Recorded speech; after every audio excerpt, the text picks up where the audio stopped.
जय जगन्नाथ सांग माने आज गोटे कलर एपरी रेसिपी करवा जहाँकि पिता लगे गोटे जगार दीटा खाइबे। चलतु प्रथमे कलरा को बांफ देदेबा तापर तेल कड़े बसैबा तेल पकईकी प्रथमे पियाज पकईदेबा कटा होता पियाज पकईदेबा तापर कटा होता टमाटर पकईदेबा किछि लुण पकईदेबा तापर हलदी गुंड लंका गुंड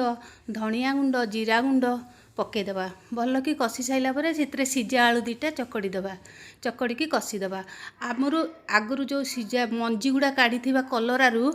सिझा होता जो कलरारू मंजी गुड़ा काढ़ा ताकू मध्य पकईकी कषिदेबा तापर ताकू पुर देकिना